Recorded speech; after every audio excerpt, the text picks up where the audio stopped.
Шинэ 7 хоногийн мэнд хөргийн Game Point podcast-ийн шинэ дугаар эхэлж байна. Нилээ отосод Сан Францискотоос ялалт та бүхэнтэй хамт байна. Game Point podcast-ыг та бүхэн YouTube channel болон Premier Sports нэг сугаар лав гарагт үзэх боломжтой байгаа. Подкастын ерөнхий ивент тэтгэгчээр үе мөчний шингэн доктор Joint Movement Колкозомын ажиллаж байна. Монгол түмний сар шинийн баяр болох гэж байгаа. За сар шинийн баяраар Ахмад настуудаа барих хамгийн супер үйлдэл бол энэ Joint Movement Колкозомын гэдгийг та бүхэндээ зөвлөмөр нь яагаад гэвэл үе мөчний бага хэрэгтэй байгаа тэр тижээлүүдийг энэ бүтээгдэхүүнээс манай ахмадууд маань хангалттай авч чадах учраас энэ бүтээгдэхүүнийг өгнө гэдэг та тэдэнд эрүүл мэндийг бэлгэлж байгаагаас ялгаагүй юм шүү. Ингээд Game Point podcast эхлэхэд бэлэн боллоо. Цогц найрлага бүхий үе мөчний шингэн доктор. Үе мөчний өрөвсөл өвдөлттэй бэртэл гэмтэлтэй спортоор хичээлдэг ахмад настан суугаа ажил хийдэг бүх хүмүүст тохиромжтой. Энэхүү бэлтгэл нь өрөвсөл болон өвдөлтийг намдааж, эдгэрэлтийг түргэсгэж, үений шингэнийг нөгснөөр үе мөчний хэвийн үйл ажиллагааг дэмжинэ. Үе мөчний шингэн доктор. Өнгөрсөн 7 хоногт бид солилцооны цонх хаасантай холбоотойгоор 2 дугаарыг та бүхэндээ хүргэсэн байгаа. За тийм учраас энэ 7 хоног өнгөрсөн 7 хоногийн тэр дугаараас хойш нэг үйл явдал болсонгүй. Гэхдээ бид 2-7 хоногийн өмнө нэг багийг од нэг айхтар шүүмжилж ирсэн шүү дээ. Энэ баг одоо яг юуны төлөө тоглоод байгаа дасгалжуулагч нь зөв буруу юу ер нь хэн буруутай юм бэ гэж тэгжсэн. Яг хоёулаа тэр подкаст хийж байгаа хоёр тоглогчдын Jalen Brunson санаачлаа зөвхөн тоглогчид хоорондоо уулзалтаад ярилцж ийна гэдэг мэдээг хоёулаа ярьжсэн баггүй юм. Тэгсэн чинь тэр цагаас хойш Нью-Йорк Никс багийн амжилт яг оронгороо ирэхлээ. Хоёулаа тухайд ярьж байхад тэр баг сүүлийн 10 тоглолтод 2-8 амжилттай явж исэн бол тэр шүүмжил одоо тэр дугаар гарснаас хойш 10 тоглолт хийгээд 9-1 гэдэг амжилттай явж байна. Өнгөрсөн амралтын өдрөөр буюу өчигдөр нэм гарагтад би бас одоо бүсийнхэн тав бүрсэлдэг шинийг Boston Celtics багийг бүр талбай дээр нь уншиж хаялаа. Boston Celtics багийн улирлын хамгийн муу тоглолтыг Нью-Йорк Никс баг өгсөн байхгүй. Тэгэхээр энэ тоглолт нэг зүйлийг илэрхийлээд байна гэж би хувьдаа хараад байгаа. Чиний хувьд Нью-Йорк Никс баг юуг өөрчлөөд тэд энэ одоо амжилтаа эргүүлээд авчирч юу? Майк Браун юуг өөрчилж юу? Майк Браун өөрчилсөн байхгүй хаа. Би бол өмнө ярихдаа тэгсэн шүү дээ. Майк Браун ер нь бол буруу дасгалжуулагч байсан юм байна гэж ярьжсэн.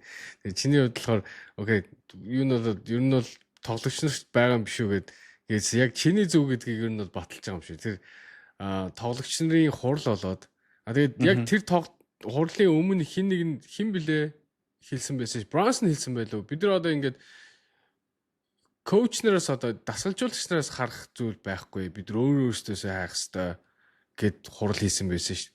Тэгээд тэр хурал одоо маш амжилттай болсон үр өгөөж өгж байгааг харагдчих. Тэгэхээр тоглогч нарт байсан юм болов. Тэд нар шалондоо тоглолтод хандлагаа өөрчилсөн байна те. Талбай дээрх одоо юу гэдэг chemistry өөрчлөгдсөн байна. Тэгэл тэр нь л гол учир байгаа юм болоо гэж бодож байна л да. Тэгээд өнөөдрийн байдлаар сүүлийн 10 тоглолтны одоо юуг харуулт efficiency landscape-ийн харуулгууд хамгийн нэгт явж шин. Нью-Йорк Никс. Нью-Йорк Никс net rating-ийн нэгт, offense-ээр 6, defense-ээр 1. Сүүлийн 10 тоглолт. Чи банк хэлдэг штэ.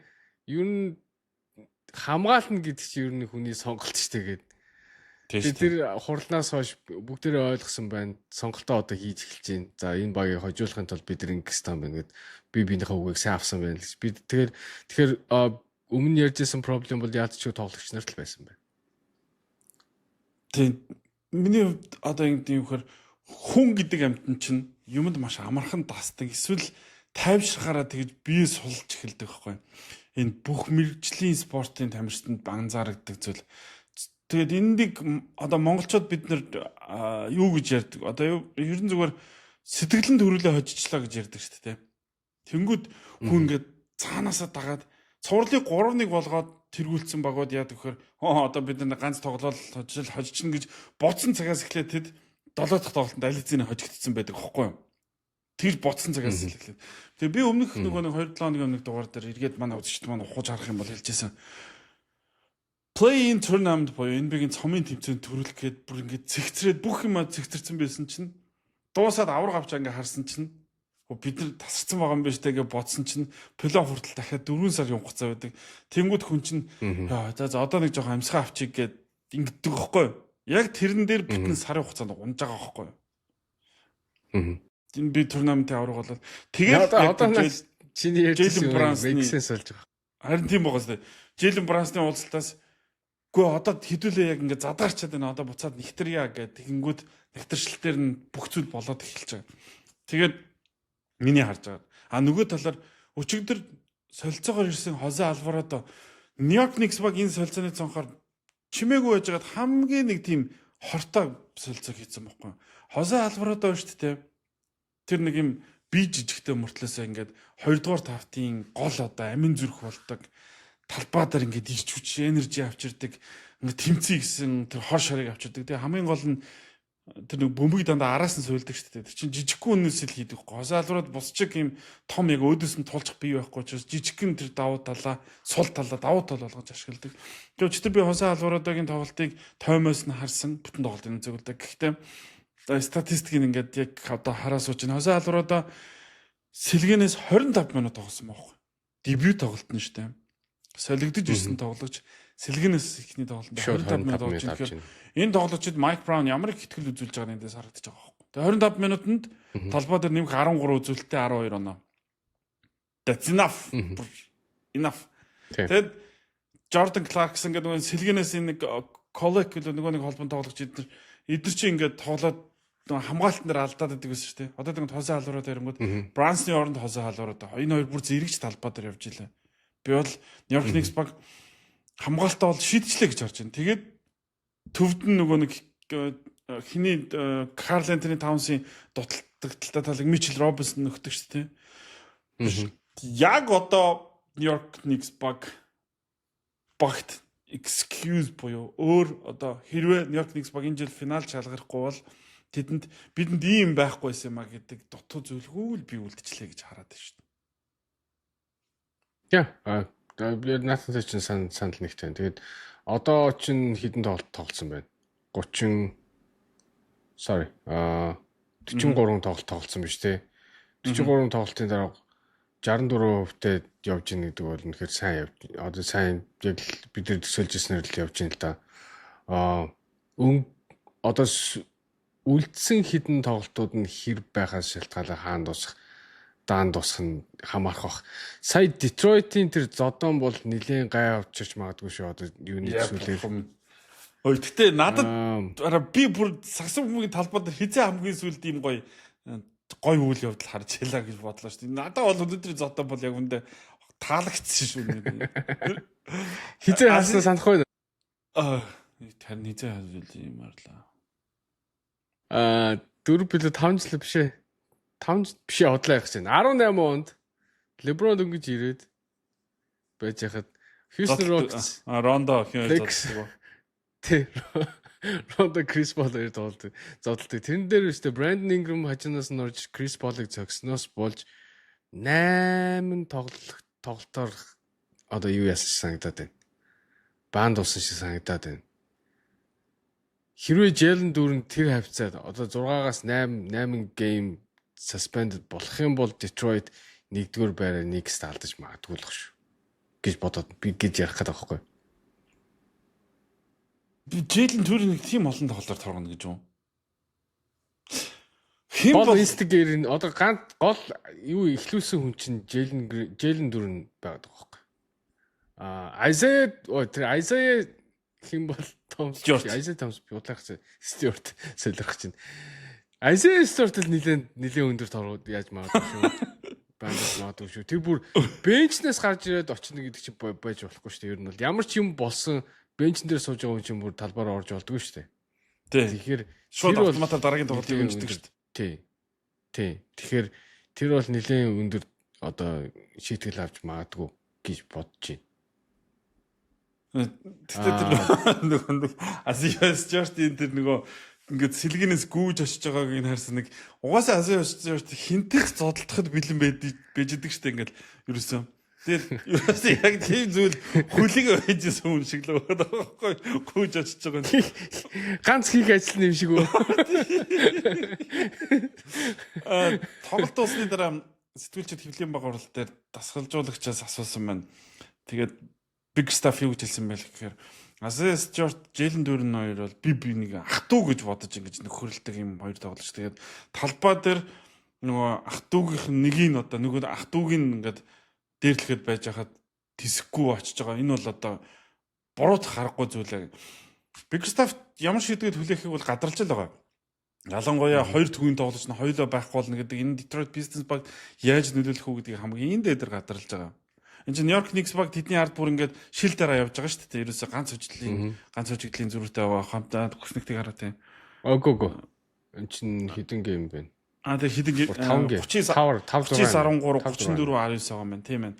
Тэгээ яг энэ чинь ингээд хоёр төвийн тоглогч нь дор хаяж 2 3 тоглохгүй боллоо гэхэд л ивүүтэл 2 хон хожлын зөрүүтэй бол ороод ирэх байхгүй. Тэнгүүд чинь бүсийн тэргүүллээ Нью-Йорк Никс алдаж болох үс Нью-Йорк Никс Бостон Селтикс хоёуланд нь алдаж болох үс үйл явд байхад дасгалжуулагч Big Stuff өмөрөө сууж байгаа надад бол таалагдчихэв. Яг тэгвэл тэр багийнхны уур амьсгалыг авчирна шүү дээ. Энэ зүйл чинь л ялалтан тогтлоо шүү дээ. Өнгөрсөн одоо үлдсэн тоглолтнууд дээ шүү дээ. Хамгийн хэцүү хуваарьтайгаараа Detroit 6-ад New York 17-д. Тэгээ хоорондоо нэг тоглох юм шүү. Бостон 5-д. Тэгэхээр энэ хоёр чинь өрсөлдөөн нэлээд юуны сүүлээр сизны сүүлээр нэлээд хурц байх юм шиг санагдаад байна л да. Тэгээд New York Knicks бол асуудал шийдсэн юм шиг одоо харагдчихэв. Гэхдээ хаа байсан юу дуусах болов гэжтэй сизон дуусах болов дахиад 40 тоглолт 39 тоглолт дутуу шүү. Гэтэ одоо энэ чинь 2 дугаар сар гарч байна. Одоо ингээ бүх хотын завсарлага энэ 7 хоногоор ирэх гэж байна. Энийний араас яг жинхэнэ хоёулын 2 дугаараас буюу яг плей-оффын дайралтууд эхэлнэ. Яг энэ үед New York Knicks баг сүүлийн 10 тоглолтод үзүүлж байгаа хамгаалтаараа лигт нэгт тэгээд дээрэс нь бүсийн тэргүүлэгчийн араас нэхэж явж гин гэдэг бол болж гин. Сайн байна. Өнөөдрийн тэр зодон Charlotte Hornets Detroit Pistons хоёрын зодон Detroit Pistons-ийн жоохон хохирол амсах баг. Гэхдээ дасгалжуулагчийн тоглогчтой өмөрж байгаа байдал багийн хандууд бинийгээ хамгаалж байгаа байдал бол надад бол таалагдсан. Тэгэхээр Detroit Pistons баг ч гэсэн энэ одоо юу гэдэг хожиглуудыг хүлээж болох ч гэсэн энэ баг энэ плей-оффт ямар ч юм дуулах хуудас харж байна. Тэгэхээр надад бол яг өнөөдрөөр би бол өөдрөгөр харж байна. Дорнод бүсийн өрсөлдөөнийг. Тэгэд би яагаад өөдрөгөр Charlotte Hornets гэснээс яг тэрийг ярих чинь. Одоо энэ чиний төрийн саяны харуулсан хүснэгтэн дээр Charlotte Hornets 9-1 гэж штэр та. 9-1. Тэгээд чи юуг нь харал та? Рейтингийг харал та. Бүх юмар 2-т явж байгаа сте. Харин тийм сүүлийн 10 тоглолтод. Сүүлийн 10 тоглолтод хамгийн хот боёч нь Charlotte. Өнөөдөр яг хожигдсан. Тэгэхээр одоо 9-2 болж байгаа бох. Чи Boston Celtics-ийг харж байна. Boston Celtics 3-4-3. Тэгээ одоо яг New York Knicks яг хажууд. Ер нь бол юугаар яг адилхан рекордтой явж байгаа шүү дээ. Тэгэхээр East-ийн өрсөлдөө одоо бүр гоё болж байна. Чи одоо дандаа East-ийн багууд дээр нь шүү дээ. Дандаа East-ийн баг. Тийм, дандаа East-ийн багууд дээр байгааз. Тэгэхээр сүүлийн 10 тоглолтод East-ийн багууд маш гоё зэгтэрсэн байгаа шүү дээ. Хараа New York Knicks, Charlotte Hornets, Boston Celtics, Cleveland Cavaliers, Detroit Pistons юу энэ дандаа супер багууд нийстийн багууд л шүү дээ ерөөсөө. Анти. Тэн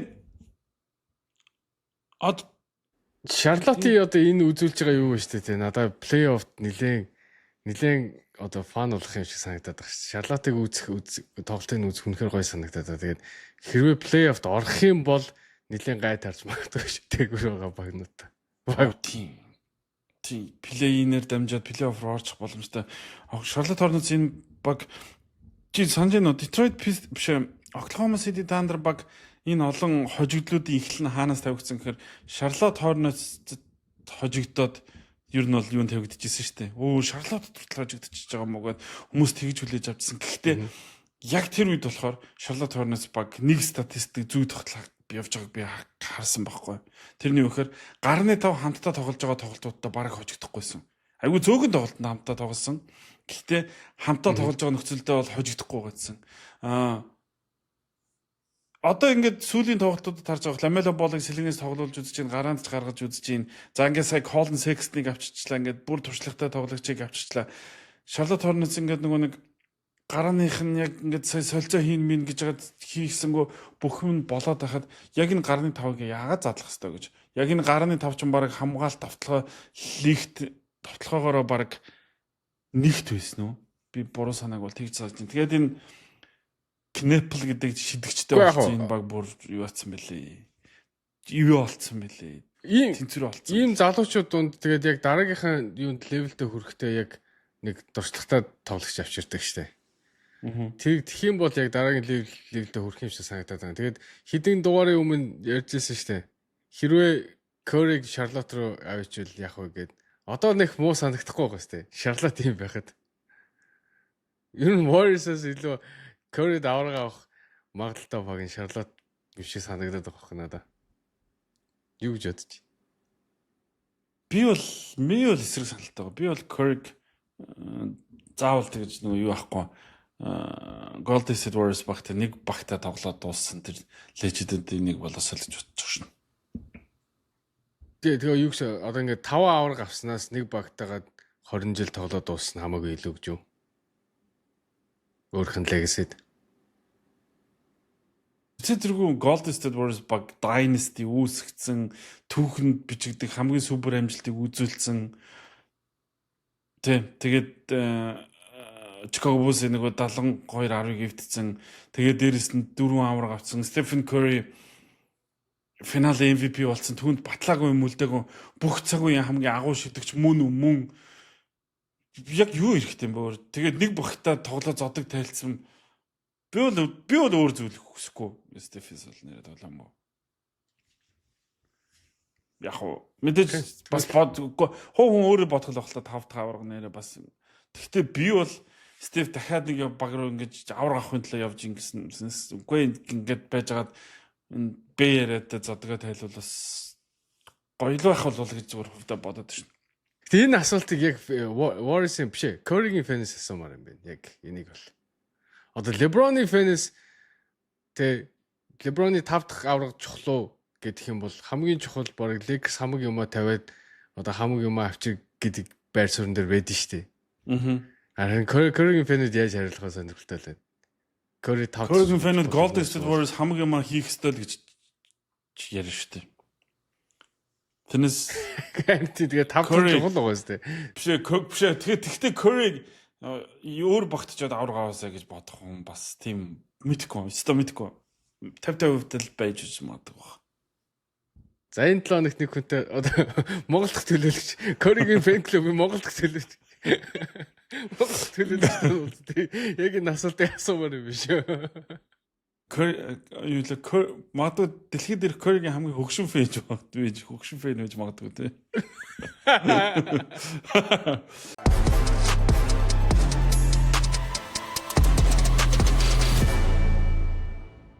Гэмбон подкаст үргэлжилж байна.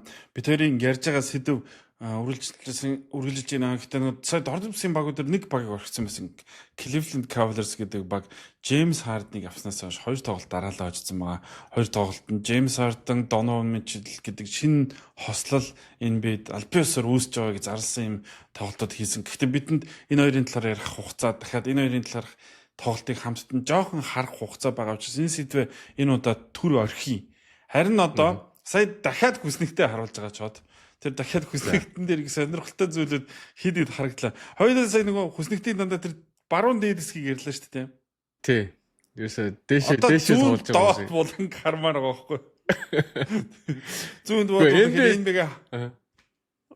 Тэгээд шүү дээ багийг хоёр хувааж болж байна л доо. Нэг нь бол дээшээ одоо амжилт үзүүлэх гэж явуулдаг.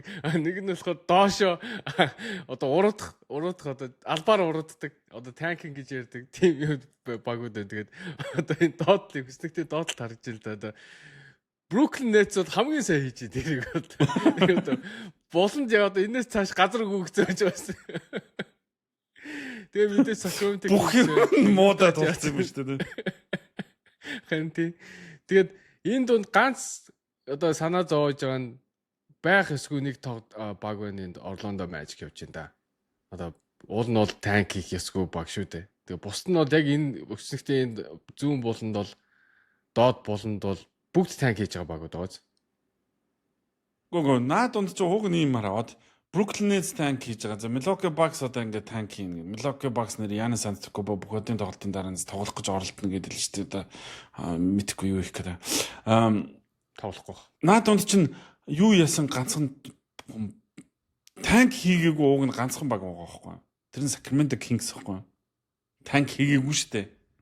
Ерөөсөө гэхдээ байгаа байдал нь юм байгаа байхгүй. Угаасаа тийм үү. Өнөөдөр энэ баг одоо шүү дээ өнөөдөр хожигдоод 43-д хожигдлоо хүлээж байгаа. 12 хожил 44 хожигдл. Ингээд дорнод бүсийн өрнөд бүсийн төдөө NBA-гийн хамгийн муу амжилттай баг болж байгаа. Хамгийн муу баг. Zach LaVine, DeMar DeRozan, Russell Westbrook, Domantas Sabonis эдгээр бүх цалингийн хангалттай өгөөд үзүүлж байгаа амжилт нь 12 хожил. Тэгэхээр ямар тоглогчид нэг дор цугларсан юм бэ гэдэг нь эндээс ойлгомжтой байгаа зү, тэ? Тэглэхгүй яг тэгээд хийж байгаа солилцоогийн сая хараа байна шүү дээ. DeAndre Hunter-ыг тэгэж аваад яг юу хийх гэж байгаа. Би яг бодоод байгаа. Энэ Sacramento Kings гэдэг баг front office гэж юм байхгүй бах. Тэр GM гэж бол хүмүүс байхгүй бах. Тэр нэг энэтхийг эзэн л гэж нэг хүн байгаа бах. Тэгэл найзуудтайгаа яаж байгаа л энэ гоё тоглогч юу гоё юу загаал авчдаг ч юм. Яадаг ч мэдгүй. Ямар ч гэсэн professional одоо тэр мэрэгжлийн баг удирдахаар хүн биш байгаа байхгүй. Мэргэжлийн баг яаж одоо үйл ажиллагаа явуулах талаар ямар ч ойлголтгүй нэг баг тэгээд тэнд байгаад байна л да. Тэгээд үнэхээр харамсалтай. Тэгээд танк хийж байгаа шүү дээ. Бас нэг тохиолдол сая түрүүний 7 хоногт гарлаа шүү дээ. Utah Jazz шүү дээ. JJ Triple J-г аваад 3 дугаар үед дуустал баг 20 оноогоор хожиж ирсэн үү те. Тэгснэ 4 дугаар үед суулгаад хожигдчихэж шин. Албаар. Тэр юу гэж бодож байна? Ер нь бол танк хийх чи юу гэж бодож байна? Танк гэж байх ёстой юу? Байхсгүй юу?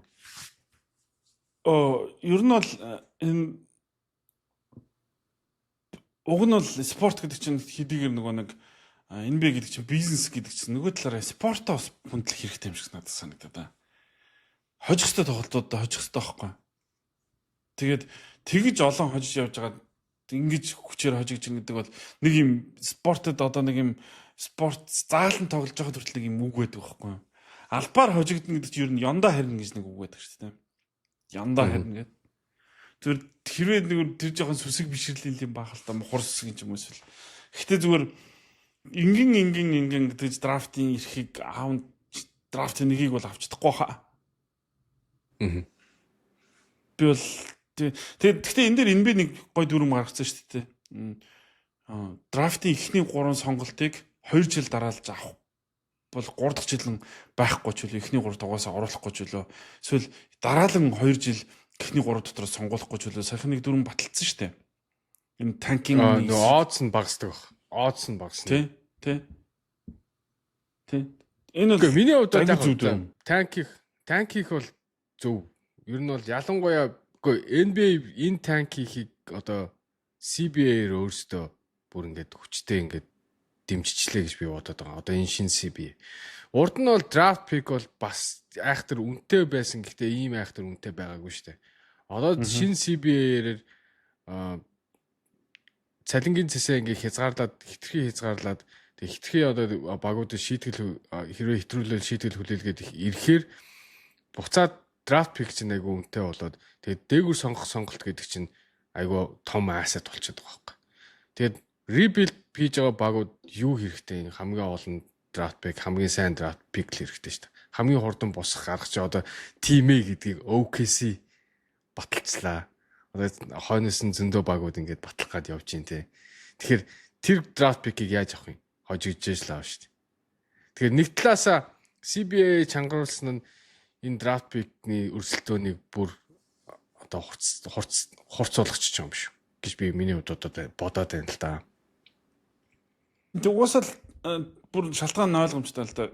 багууд чинь нөгөө солилцоо их юм хязгаарлагдмал болчихж байгаа юм чинь тэгээ цалингийн зэс хатуу болчгоор нөгөө татвар хэтрүүлэх хориотой болоод одоо сая солилцооны цонхоор хардаа бүх татвараас зугтаалаа шүү дээ. Бараг тоотой идэхэн баг татвар төлөхөөр үлдлээ шүү дээ. Энэ чинь юу харуулж байгаа нөхөр нөгөө нэг татварын систем тансаглалын татварыг хатуу болоод тэгээ нөгөө 1 2 дугаар Apron гэдэг босго гэдэг байгаа шүү дээ. Тэр чин бүр ингэж чимийг хатууруулахаар угаасаа драфтаасаа босох нь ямар чухал гэдгийг харуулж байгаа. Дээрэс нь Indiana Pacers, Oklahoma City Thunder, Boston Celtics энэ багууд дандаа драфтаасаа боссон жишээнүүд байхгүй. Сүүлийн жилүүдийн. Тэгэхээр эн чин драфтаасаа босох ямар чухал вэ гэдгийг ингээд харуулна. Гэхдээ Brooklyn Nets шиг Washington Wizards шиг жилийн жил драфтын дээгүүр сонголтыг аваад жилийн жил фейлддэг Brooklyn Nets чинь драфт ирэх ер нь өөр юм бараг байхгүй байгаа болоо. Тим багууд бол бас стил байсаар л байна. Тийм учраас NBA энэ дүрмийг гаргаж зарим нь л өрсөлддөг, зарим нь бол ингээд сайхан бусад багуудаа хүнийг бэлдэж өгдөг тим систем байхгүй болгох гэж л оролдож байгаа болов гэж бодоод шин. Тэгэхээр тэр гарааны тоглолттой хожиж явж байгаа 4-р өдөр бүтэн суулгадаг бол надад бол үнэхээр таалагдахгүй тэр бол тэр ордонд очих гэж мөнгө төлж очиж үзэх гэж байгаа фэн төдөг зурагтаар үзээ сууж байсан хүнд амар утгагүй байхгүй. Шууд 4-р өдөр тоглолтоо ингэ гэж. Энд чинь pre-season биш шүү дээ. NBA-гийн удирдлагын тоглолт аль биесний өрсөлдөөн шүү дээ. Тэгэхээр надад бол тэр бол фэнүүдэд хүндлэхгүй байгаа Монгол зүйл гэж харж.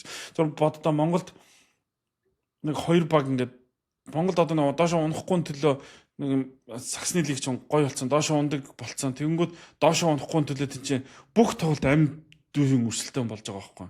А тэгэнгүүт фэнүүд тэрийг үзэх гэж л очиж байгаа. Тэр тасалбар төлж очиж байгаа. Зургатаар үзэх гэж тэрийг зургатынхаа өмнө оригин сууж байгаа. Тэгэнгүүт тим байхгүй болчонгууд одоо доошоо унахгүй гэдэг юм байхгүй болчонгууд тэнд чинь 2 баг алдсаж ийсэн 4-р өдөр гарааныхныгаа суулгачвал тэнд тасалбар авчиж үзсэн үзэгч яах вэ? Маар тугаас. Ер нь бол бас хичнээн entertainment, хичнээн бизнес гэсэн ч гэсэн спорт гэдэг зүйлээ хамгийн гол чухал спорт гэдэг зүйлээ бас хайчих болохгүй л дээ. Энэ дунд бас нэг одоо түрүүн одоо юу яагаад дурдаад өнгөрсөн танк хийхгүй байгаа мөртлөө энэ доор яваад байгаа нэг баг байна. Уул нь бол энийг Orlando Magic-ийг бол нэлээд дээгүр бид нар юу бодож байсан шүү дээ. Энэ үлрэлт. Гэтэл энэ санаа зовж гинөө. Энэ Orlando Magic хаана байгаа? Би бүр Orlando Magic-ийг хардаг бай. Одоо Milwaukee Chicago Bulls Pacers хоёрыг голд байгаа сте. 26-аар net, 26-аар offense, 25-аар defense. Тэгээ одоо East-ийн 7-д явж байгаа байхгүй. Play-in-ийн байрлалд явж байна. Тэгээ яг ойдлоос нь Miami Heat байна. Тэгэхээр Orlando Magic ер нь юу болоод байна? Санаа зовж гинөө. Нөгөө нэг энэ үлрэлт нөгөө Franz Wagner, Paolo Banchero нэг ээлжлэлт гэмтээд ингэсэн, Jalen Sachs гэмтсэн. Тэгээд одоо ингээд уг нь энэ Anthony Black гэдэг тоглогчдод уг нь бол өөрийгөө батлаа харуулж байгаа. Одоо Sachs-ийн орон зайн дээр ерөөсөндөө өөрийгөө ингээд баттагчиж байгаа байхгүй. Гэтэ харамсалтай нь хожихгүй байгаа юм. Харамсалтай нь хожихгүй байгаа. Black сайн тоглоод байгаа. Гэтэ харамсалтай нь хожихгүй байгаа. Тэгэхээр нөгөө багийн баг доторх дараа л алдагдсан юм болоо гэж би хувьдаа хараад байгаа. Уг нь энэ баг чинь лидерүүд нь бол арай өөр хүмүүс шүү дээ. Anthony Black шүү дээ. Franz Wagner, Paolo Banchero гэдэг хоёр лидер тавих хэрэгтэй шүү дээ. Тий. Гэхдээ бас тэр хоёр хоорондоо таарахгүй байгаа юм шиг чам санагддаг. Banchero, Franz Wagner хоёр хамт тоглохоор яг түрүү жил бас яг адилхан зүйл ажигласан. Тэр нэг зүү тогтол хамт тоглоод хожигдоо байсан чинь. Тий. Хамт тоглоод хожигдоод байсан чинь Banchero гимтсэн чинь Franz Wagner бага нийлж ирээ цааш баг нь сайн тоглоод байсан шүү. Тэгээ Banchero ирсэн чинь буцаад муудгал. Тэгэхээр би энэ хоёрыг яг нэг сайн тоглоод байгаа юм. Үгүй тохироод байгаа юм шиг санагдахгүй байна. Одоо жишээ нь Paul George, Kawhi хоёр хоорондоо нэг давхцаад байдаг байсан шиг. Чи хизээ одоо жишээ нь ESPN-ээр чи хизээ хамгийн сүүлд Paolo Banchero-г ярьж байгааг харсан бай.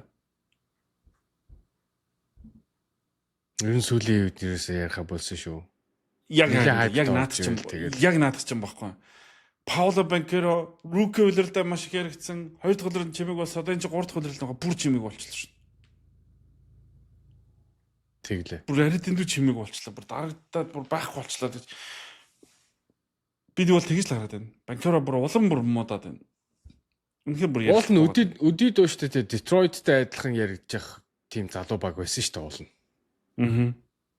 Түрүү жил бол. Тийм тэгсэн чи би тэгээд энэ жил нэлээд дээгүүр явах болов гэж бодсон чинь одоо ингээд үзүүлж байгаа амжилтанд 26, 27, 8 гэж явахаар чинь та. Энэ баг цаашаа юм хүсэхгүй гэдэг чинь бас асуудалтай л. Milwaukee Bucks-ийн эсрэг тоглолтод Paolo Banchero талбай дээр 33 минут тоглоод 11 гол авсан баг. Тэ боддоо. Тэгэхээр энэ багт нэг шинжилэлт хийхгүй бол рострын хувьд ч гэсэн ер нь тэгээд дасгалжуулагч ч гэсэн янз бүрийн шинжилэл хийхгүй бол ер нь энэ талаар энэ нэг гацчдаг штэ ингээд удачаар яг нэг гацчдаг яг тэгч. Үгүй яг би бол тийм шинжилтийг бол арай ч одоо болоогүй гэж харж байна. Энэ чинь баг дотроо өөрчлөх юмдууд. Desmond Bain одоо ингээд жишээ нь энэ багт ирсэн. Тэнгүүд Desmond Bain эсвэл дарагдаад байгаа юм уу? Юу болоод байгаа юм бэ? Franz Wagner, Paolo Banchero хоёр ерөөсөө харагдах байлаа. Хоёлаа. Bain харагдал, Anthony Black харагдал. Anthony Black 26 оноо, Desmond Bain 25 оноо гэсэн чинь Franz Wagner 14 оноо, Paolo Banchero 11 оноо. Ингэж болохгүй шүү дээ. Энэ бол өөр хэвээр байхгүй. Яг гинтлээсээ эргэж ирж байгааг ойлгож байна. Гэхдээ ингэж болохгүй. Энэ бол өөрчлөгдөх хэвээр. Тэгэхээр зөвөр яг үнэн чиний хэлдгээр Detroit Pistons шиг ингээд яригдаад явж байгаа хэвээр баг гимтэл бэртлээс их нөлөөлж байна. Энээс болоод ингэж доогуур яригдаад тийм тогтвортой биш болоод байна. Гэхдээ ямар ч үсэн ах トゥ Вагнерууд гимтлээс эргэж ирж байгаа болохоор энэ баг одоо цаашдаа асуудалгүй сайн таглаад эхлэх болоо л гэж хувьдаараад байна. Тэгээд энэ хараа сая ингээд Miami Heat-с бусад баг ямар нэгэн байдлаар солилцсон байсан шүү дээ. Дорнод бусад солилцоогоор очсон багуудаа тэр шин тоглогч нар ямар гоё өрнөлөө гэж байна. Айо Досумбо өнөөдөр 21 оноо авлаа шин. Боддоо. Minnesota Timberwolves шүү дээ. Timberwolves. Хин James Harden 2 тоглолт дараалаад Cleveland Cavaliers тожил авчлаа. Jose Alvarado New York Knicks эхний тоглолтод 25 минут тоглолоо. Nikola Vucevic оцэг оройноос эхлээд шууд өрнөлөөгөө үзүүлээд эхэлсэн боосон Celtics. Энэ бол Chicago Bulls багийн бэлэг тэдэнд барьсан одоо цагаан сарын бэлэг байсан тэр бэлгээ хүлээж аваад энэ зөв үнэхээр гоё тоглолоо явуулж байна. Бүр ингээд солилцоонууд үнэхээр одоо цараа өнөөдөр Oklahoma City Thunder баг сая тэр Jared McCain тэр тоглолт сэлгэнээс яг л тийм нөгөө нэг оноо явахгүй гойд ингээд нэг хувийн ур чадраар оноо авчруулах гэж авчиж байгаа байхгүй юу? Яг л тэрийг өнөөдөр хийж илээ шүү дээ. Тэр ингээд жижигхэн чимэх зүйлүүдээр багууд хэрэгтэй зүйлүүдээ би биндээ хэрэг болохгүй зүйлээ солилцоод нөгөө багуудаа хэрэг болгож авч байгаа маш гоё зүйлүүдийг л солилцооны цонхоор хийлээ. Харин Miami Heat баг хийсэнгүү Miami Heat баг магадгүй тим ч учраас өнөөдөр Utah Jazz багт хожигдсан юм болоо да. Miami Heat баг угаасаа Milwaukee Bucks-ыг хүлээд юуны бохын дордгийг харж өндөг турж өгнө гэдэг шиг тэр үлгэр болсон л да. Тэгээд сонирхуулаад хэлэхэд Milwaukee Bucks-ийн одоо Giannis Antetokounmpo сая солилцооны цонх хаагдсны дараа нэг мэдээлэл Twitter-ээр хийсэн. Тэр нь Kalshi гэдэг одоо betting app гэдэг. Одоо bet нь ч гэжтэй. Ер нь бол betting app.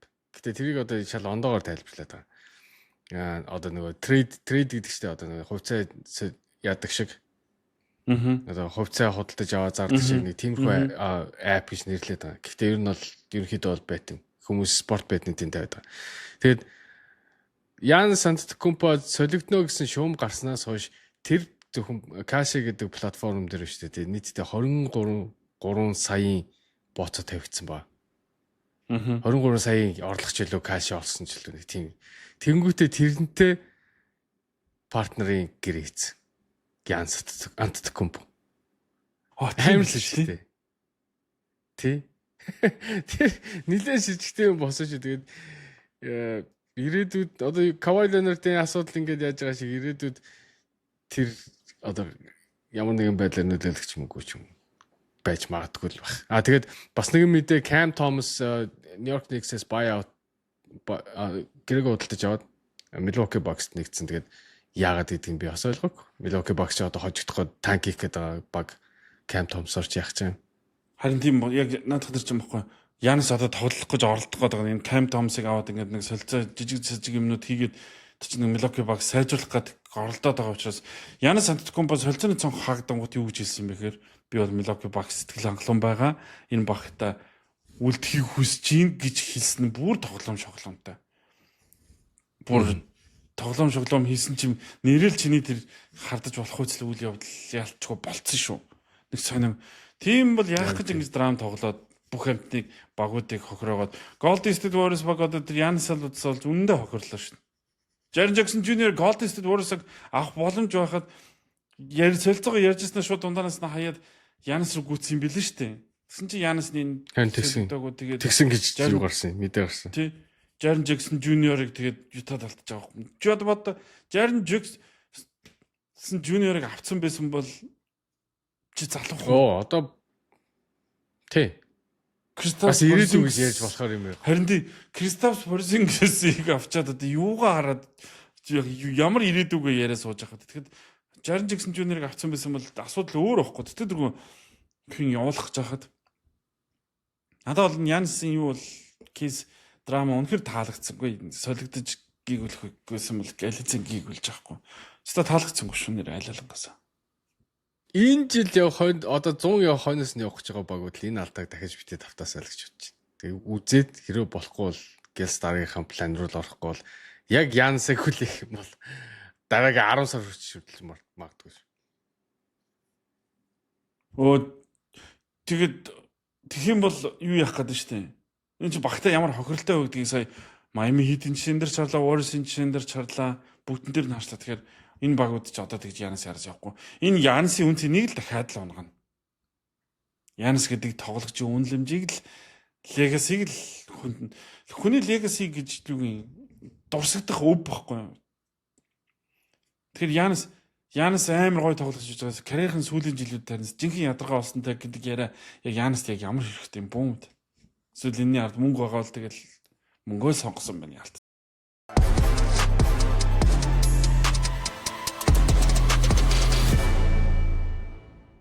Game Point podcast үргэлжилж та манай подкастыг Premier Sports 1 суугаар лав гарагт YouTube channel-аар хүл авч үзэх боломжтой байгаа. За мөн бидэнд сэтгэлдээ хуваалцж үргэлж хамт байдаг үзэгч сонсогч нартай талархснаа илэрхийлье. Game Point podcast-ийн ерөнхий ивент тэтгэгчээр Social Pay ажиллаж байгаа. За Social Pay та найзаа ураад таны урьсан найз Social Pay-д урилгыг хүл авч орж ирэх юм бол та мөнгө урамшуул хүл авах боломжтой байгаа. Дээрээс нь Social Pay, Apple Pay, Google Pay-г дэмждэг болсон учраас та өөрийн картаа холбоод бүх төрлийн төлбөр тооцоо гар утаснасаа очиод картаа уншуулж байгаа мэт уншуулад хялбар амьдрах боломжийг Social Pay олгож дуулгахад таатай байна. Social Pay-ээр хамтдаа урамшуулал авах найзаа өрийн аянд таныг урьж байна. Social Pay-ийн хэрэглэгч та шинээр найзаа урих бүртээ 5,000 төгрөгийн мөнгөн урамшуулал аваарай. Харин таны урилгаар аппликейшнд амжилттай бүртгүүлсэн найз чинь Social Pay дээрх Virtual Mastercard, Google Pay эсвэл Apple Pay холбоод 10,000 төгрөгийн урамшуулал авч дэлхийн хаач хамгийн хэлбэрээр төлбөр тооцоогоо хийж олон төрлийн урамшуулал хөтөлбөрт хамрагдах боломжтой. Social Pay-ээр найзаа урьж, найзтайч гэсэн бэлэг бариарай. Сайн ингээд бид хоёр спонсор дурдлаа бас нэг хүмүүсийг дурдмаар байна. Бид хоёрын YouTube channel руу donate хийж байгаа бас хүмүүс байгаа. Манай үзэгчид байгаа. Тэгээд тэр үзэгчдэд бас баярлалаа гэж хэлмээр байна. Бид хоёрыг дэмжиж байгаад бид ингээд donate хийж аваад маш их баярлалаа. Бас хэлэхгүй бол хүний юм авчаас хэлэхгүй ингээд орхигдуулаад байж болохгүй. Тэгээ нөгөө би ер нь одоо ийм юм билээ. Одоо энийг хойлоод угаасаа цанг хангалттай байгаа учраас donate гэдэг чинь хандив тийм үү? Тэгэнгүүт хандив гэдэг ойлголтыг Монголд ойлгодог байсан ойлголт яг Америк нэгдсэн улсад ирээд байжгаад хандив гэдэг ойлголт хоёр бол тэсгүүр болсон шүү миний ойлголт. Одоо жишээ нь ингээд одоо ингээд яг татвараа төлдөг хугацаа явж байгаа шүү дээ. Тэнгүүд энэ үеэр цагдаагийн газраас хүртэл холбогдож тэ та ингээд манай цагдаагийн газарт ингээд хандив өргөх үү гэж асууж гин эмнэлгүүдээс нөгөө өмнө ингээд хандив өгсөн эмнэлгүүдээс ингээд дахиад хандивын юугаа сонгох уу гэдэг ингээд хандив гэдэг чинь ингээд угаасаа бүх байгууллагуудын оршин тогтнох их хүнс болдсон байна Америкийн нэгдсэн улсад. Тэгэд бид нар ч болохоор Монголд ингээд өвчтөе зовлонтой ч юм уу эсвэл нэг тийм зүйлд туслахыг хандив гэж ойлгоодсон бол энд бол маш сайн явж байгаа зүйл ч гэсэн хандив авч болдог тийм. Хандив гэдэг ойлголт чинь маш өөр юм байл шүү. Тэгээд тэр утгаараа бит хоёрыг дэмжиж бас donate хийсэн бүх хүмүүстээ талархалснаа илэрхийлье. YouTube бас энэ боломжийг бас олгодог гэдгийг би бас мэдээгүй явсан юм байлээ. Бэлэн шүү. Тийм. Энэ 7 хоног одоо өнөөдөр чинь 2 дугаар сарын 10-ны өдөр энэ 7 хоногт бүх хотын тоглолт Лос Анжелес хотод Clippers-ийн ордонд болох гэж байгаа. Тэгээд энэ 7 хоногийн бас нэг гол үйл явдал яхаарахгүй энэ спорт ертөнцийнх. Тэгээд энэ бүх хотын тоглолтыг хүлээж авна гэдэг ер нь тухайн хотод ямар их хөрөнгө оруулалт авчирдаг гэдэг. Сая өнгөрсөн 7 хоногт энэ Сан Франциско хотод Америк хөл бөмбөгийн жигшээ тоглолт буюу Супер Боул боллоо л да. Би тэгээд өмнө ямар байж үтсэн биш, Супер Боул болж байхад Америкийн нэгдсэн улсад байсан биш. Тэр хотод амьдарч үзчихсэн. Гэхдээ яг сая Bay Area Сан Францискод ирсэн чинь ер нь бол шууд 7 хоног тэр хотынхны амьдрал ингээ гацсан юм байна штэ. За та нар энэ 7 хоног төр цаашаа байж. Энэ 7 хоногийн гаднаас гой бусад хотуудаас жуулчид ирээд энэ хотыг ингээ бүтэн эзэгнээд, бүтэн шоудаад, бүтэн арга хэмжээ ивентүүд зохиогдоод ингээд гоё юм болсоор байгаад сая амралтын өдрөөр юу ялаа штэ. Бүр нэм гарагт тоглолт болсон штэ.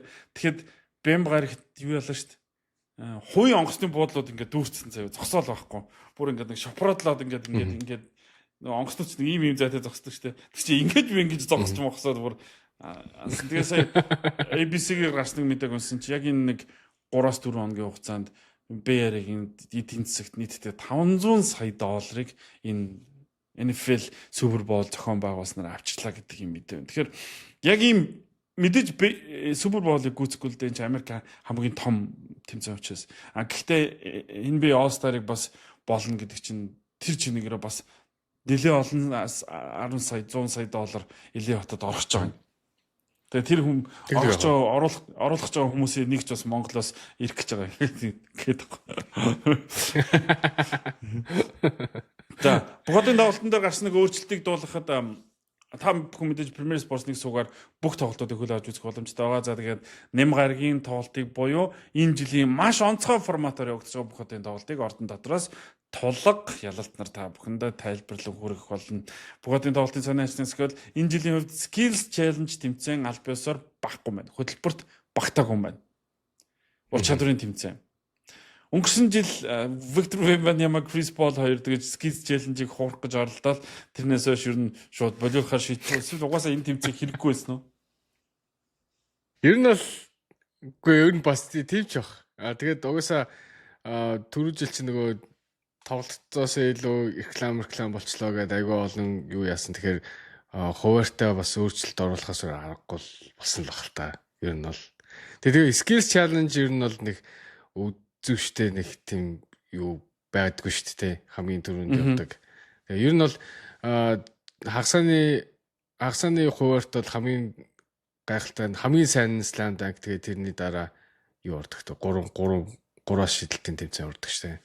Энэ жилийн Slam Dunk-ийн тэмцээний оролцогчдыг ч өндөр хүмүүс байлаа. Тэгээд би бол жоохон хүлээлт бага л байгаа. Яа гэх юм бол өндөр хүмүүс гой сайхан зүйл үзүүлж чаддаггүй. За гэхдээ энэ жилийн нэм гарагийн хөтөлбөрийн харуулчих. За тэгээ. Юу гин. За ийм дөрөв тоглогч байна. Spurs Carter Bryant, Lakers Jackson Hayes, Miami's Keyshawn Johnson, the Orlando's Jace Richardson гэсэн. Би яг үнэндээ хэлэхэд би энэ гурыг нь бол яг үнэндээ танихгүй юм. Юу гэдгийг ч мэдэхгүй юм. Jackson Hayes-ийг бол би их хүч мэдэж байна. Нөгөө гурыг нь бол би энэ бид байдаг гэдгийг ч мэдэхгүй гурван тоглож л орж ирж байгаа юм байна. Тэгтээ ямар ч өндрүүд юм бэлээ. Гэх мэддэхгүй нь хамаахгүй гол нь гоё үзүүлбэр үзүүлээсэй л гэж найдаж байна. Тэгээд сүүлийн 2-3 жил ер нь бол үзүүштэй Slam Dunk ер нь бол бид нар харсангүй штэ. Одоо Mike McClung тий. Mike McClung чинь бүр NBA байхгүй орж иж оролцсон. Mike McClung. NBA байхгүй гэж орж ирсэн тоглогч тийм үзүүлбэр үзүүлээдсэн чи энэ дөрөв ядаж л NBA-д байж та NBA-ийн гэрээтэй дөрөв тоглогч. Энэ дөрөв мэн ядаж нэг айтайхан үзүүлбэр үзүүлээсэй л гэж найдаа да. За тэгвэл 3 онооны шидэлтийн тэмцээнд гэдэг нь сүрприз задарсан юу гэхээр энэ жил нэг ч тоглолтод оролцоогүй. Гэмтэлтэй байгаа Damian Lillard 3 онооны шидэлтийн тэмцээнд оролцохоор болсноо хамгийн том сюрприз байсан мэт доод чинь юу? Сюрприз л яах вэ? Демон Лилард ер нь орно гэж бодсон шүү дээ. Тэгээ ер нь ямар шалгуураар энэ хүмүүсийг сонгоод байгаа нь бас асуудалтай. Одоо жишээ нь тэн доор бас тоон дотор нэг үсэг тэр доор зогсож явж байгаа зүүн болно. Bobby Portis Jr. Яг ямар шалгуураар Bobby Portis Jr-т одоо урилга өгсөн гэдэг нь бас асуудалтай л байна. Милокигаас өөр бүхотын тоглолтод оруулах хүн байгаагүй юм багаз. Гүг. Заавал Милокигаас орох шаардлага байхгүй. Обсе бас бусад юунд нь орохгүй гэж. Янс уулын selected болсон шүү дээ. Тэгээ Янс одоо битлийн улмаас оролцохгүй баг. Тэгээ өөр Milwaukee Bucks яаж байгаа нь maybe Bobby Portis юм байна л да. Магадгүй. Тийм. Тэгж бодоод оруулсан юм байл үү. Тэрнээс гэхдээ нэг зүйлийг анзаарсан юм. 2000 оны дунд үеэр багуудын сэлгээний тоглогчид ихэвчлэн 3 оны шидэлтийн тэмцээнд ордог байсан байхгүй юу? Джейсон Капоно өөр хинчилээ ингээд нэг тийм талбай дээр нэг байгаад байдаг. Тэгсэн мөртлөөс 3 оны шидэлтийн тэмцээн жил болгоо ороод байдаг. Тэнгүүд 2000 оны сүүл хэсгээс 2010 оны их хэсгээс юу яасан бэ гэхээр одоо энэ сүүлийн бүр 2020 он гарснаас хойш дандаа одод оролцдог болсон. Энэ бид 3 оны шидэлт ямар чухал усны илрэл би гэж хөвдөө хараад байгаа. Одоо дахиад үснэгтэй гэж юм. Энэ жилийн бүхотын 3 оны шидэлтийн тэмцээнд орж байгаа тамирчдыг харуулхад байна шүү дээ. Devin Booker All-Star тоглогч. Damian Lillard All-Star тоглогч. Tyrese Maxey All-Star тоглогч. Donovan Mitchell All-Star тоглогч. Jamal Murray энэ жил анх удаа All-Star болсон. Ингээд 5 All-Star төвчний тоглож 3 оны шидэлтийн тэмцээнд орж байгаа нь бол үнэхээр надад бол таалагдж байна. Харин би бол Bobby Portis Jr, Norman Powell хоёрыг энд ямар юмаа хийж явааг бол мэдэхгүй. Devin Booker гэмтэлтэй байгаа ч гэсэн энд оролцохоор болсон юм байна. Тэрэнд бол баярлж байна. Con Knappel энэ удаад бүхотын тоглолтод 3 оны шидэлтийн тэмцээнд орохоор болсныг харахад бол гоё юм. Тэгэхээр надад бол таалагдж байна. 3 оны шидэлтийн тэмцээн. Тийм, надад ч таалагдж байна. Сая сүүлийн тоглолтод байлаа. Тэрний өмнөх тоглолтод Trey Murphy 3 оны шидэлт 12 оруулсан. 44 оноо аваад 3-аас 12 удаа оруулсан шүү дээ. Тэгээ Trey Murphy энэ тоглолтод амт тоглолт. Ороогүй хэрнээсээ Bobby Portis явж байгаа байхгүй юу? Тэгээ Trey Murphy хэлсэн байна өнөөдөр. Хэрвээ намайг өрсөн бол би орох байсан юм аа. Тэгэхээр урайг байгаа байхгүй юу? Тэгээ Bobby Portis урилга авцсан. Хэрэг тэр одоо яаж тэрийг сонгоод байгаа юм бол үнэхээр юу гэлээ. Одоо таахад хэцүү юм. Одоо хэлэхэд хэцүү юм. Тэгээд түрүүн чи ярьлаа шүү дээ. Ингээд урд нь бол ингээд сэлгээний тоглогчид ордогсоо. Одоо ингээд одод орж яана гэдэг нь бол гайхалтай. Яг л нөгөө сагсан бөмбөг өөрчлөгдсөн энэ дээр харагдчихлаа л да. Урд нь бол 3-аас шиддэг юу чинь одоо үнэхээр багийн довтлогооныг яг тэр илүү юу эзэлдэггүй байсан шүү дээ одоо. Одоо болохоор 3-аас шиддэг аль болох олон 3-аас довтолж ээж хождог болсон те. Тэгэхээр энэ сагсан бөмбөг ингээд тэр чигээр өөрчлөгдсөн. Яг энэ одоо сонгогдсон хүмүүсээс л харагдсан байна л да. Сая нөгөө нэг хин блэ нөгөө Miami Heat-ийн сая бас тэр чинь бас All-Star болсон биз дээ. Талэр сая хүсэгтийн хамгийн доотлолтойсэн Norman Powell. Norman Powell бас All-Star болсон ш нэрээ. Анх удаа жил Norman Powell болсон биз дээ. Үгүй л үү? Үгүй энэ ч анх удаа болсон шүү дээ. Үгүй юу даа. Анх удаа гахгүй. Чи түрүү жил бол Norman Powell-ыг All-Star болох хэрэгтэй гэж ярьж ирсэн. Би бол санал нийлэхгүйсэн энэ жил харнастай болцсон. Jamal Murray, Norman Powell хоёулаа анх удаа All-Star болсон. Тэгэхээр All-Star төвшний хэдэн тоглогч байна? 8 тоглогчийн 6 нь All-Star төвшний тоглогч. Нэг нь бүх цагийн түүхийг эвдэж яваа 3 оны шидэгч 8 дахь нь бол тоон дотор үсэг асуултын тэмдэг бутрахаа тоо юу гэдэг тийм явж байгаа байхгүй. Энэ тоглогч Trey Murphy ороод ирсэн байсан бол үнэхээр төгс 3 оны шилтийн болох байсан байгаа. Гэтэ таалагдж байна. Надад Norman Powell 3-аас үсэрч шиддэг хүн яаж шидэх юм байгаа. Энэ ер нь 3 оны шилтийн тэмцээн чинь тэгж үсэрч шиддэг биш нэ гараас хөнгөн гардаг тийм хүн л ер нь ялдаг шүү дээ. Тий. Гурван шийдэлт гиснээс All-Star гиснээс өнөөдөр нэг мэдээлэл гарсан. Стефен Curry NBA-гийн All-Star-ыг өнчгөр болсон гэмтлийн улмаас. Тэр харамсалтай мэдээ байна. Өнөөдөр энд даваа гарах штеп.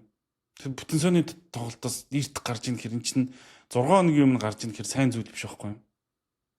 Тийм. Тэгээд нэгдүгээр тийм хоёрдугаар тэгээд All-Star-ийн одоо энэ break-ийг одоо далимдуулаад ер нь Curry-г амраа гэж л бодож байгаа хэл та Warriors-ийн хувьд. Тэгэд хэрвээ Curry тоглохгүй бол оронд нь орох уу чиний бодлоор? Dylan Brooks үү, Austin Reeves үү, өөр хэн байх вэ? Dylan Brooks юм болов?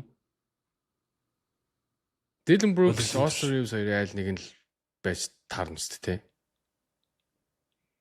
Тийм одоо James Harden явчлаа шүү дээ East руу. Тэгэхээр East-с нөхөд сонгохдохгүй тий. East-с нөхөд сонгохдохгүй шүү дээ. Тэгэхээр үгүй одоо тэг бүс харгалзахгүй сонгоно үстэй. Үгүй шүү дээ. Одоо чинь үгүй хин нэг West-с сонгогдсон юу West-с нь сонгоно шүү дээ. Тийм үү? Тийм шүү дээ. Би тэгж бодож байна. Үгүй хаа би бол ингэж бодож байна. Одоо Harden сонгогдох байх нөхөж. Харж л идэх хүн. Дээрэс нь гимтэлтэй байгаа тоглогч нараас бүх хотын тоглолтод оролцохгүй хүмүүс маш их гарч иж байгаа. Shegels, Alexander MVP маань бүх хотын тоглолтыг өнчгөр болсон байгаа. Янас мэдээж оролцохгүй юу байгаа. Лука оролцох хэсэг нь бас эргэлзээтэй байна тий. Лука Дончич гимтэлтэй байгаа. Сая хамстринга гимтээсэн. Тэгэхээр ер нь бол энэ удаагийн бүх хотын тоглолт яг яалтчгүй ингээд нэг гимтлээс болоод маш олон тоглогч нар нь өнжих гээд байна. Гэхдээ зүгээр бүх хотын тоглолтын формат их сонирхолтой байгаа. Монголд л Америкийн нэгдсэн улс Монгол гэдэг бүх хотын тоглолт болж ирснээс биш Америкт бол болж байгаагүй. Америкийн нэгдсэн улс дэлхийн баг гэдэг тоглолт бол болж байгаагүй. Тэгээд тэр бол сонирхолтой нэр хүндийн хэрэг байх болно. Вембила хэлсэн байсан. Би бол тал бадар гараад хамгийн сайнаар өрсөлдөн. Бусд нь тийх үгүй надад хамаагүй би угаасаа ялах гэж зүгээр жинхнээсээ шоудахгүй, жинхнээсээ тоглох гэж гарнаа л гэж хэлсэн байлаа. Тэгэхээр тэр утгаар энэ жилийн бүх хотын тоглолт бол гоё болох байх гэдэг хүлээлттэй л байна.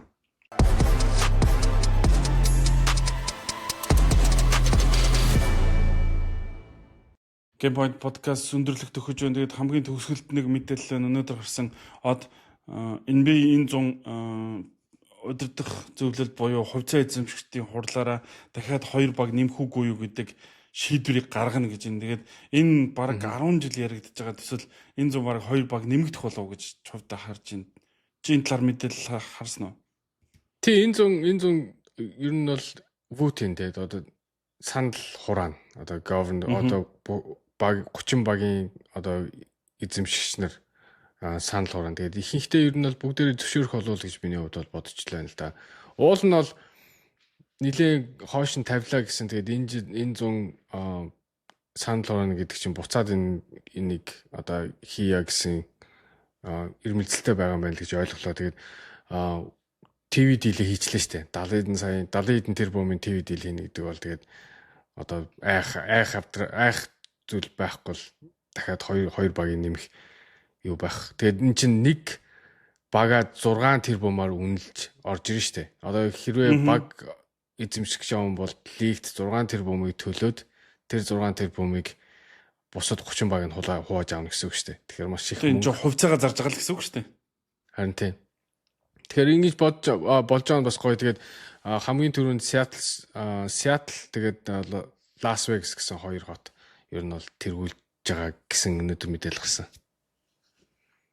6 тэрбумыг 12 тэрбумыг өгөөд одоо нэг баг 100% NBA гэдэг бизнес 100% байлаа гэж бодоход нэг баг нэг 3.3% эзэмшдэг бол 3% өгөөд тий 32 болоход 1.3% өгөөд 6 тэрбум доллараас 12 тэрбум доллараас бас тэр хувь тодорхой хэмжээний үнэлэмж аавна гэдэг NBA-гийн бизнес бүр л их хүсэж байгаа юм шиг хэлбэр. Тэгээд Las Vegas NBA-гийн багтаа болон Seattle бас нөгөө том захим компани 2 дахь одоо баг зохиол юундэ гэдэг Seattle ийм бас газрын зураг дээр дахиад ороод ирнэ гэдэг бол энэ 2 том хотын зах зээл дахиад үйл хэмжээгээр хөргөн юм. NBA нөгөө баян хүн дахиад баян болно гэдэг шиг л зүйл болох бах та. Тэгээд харжлаа ямар ч байсан 100 болох үйл явдлыг нэрэ багтай холбоотой мэдлэлээс гэснээр сая өнөөдөр бас гарсан байна. Марк Кубен өөр бусад хөрөнгө оруулагчтай хамтраад Dallas Mavericks багийг худалдаж авахыг оролдсон ч гинөө,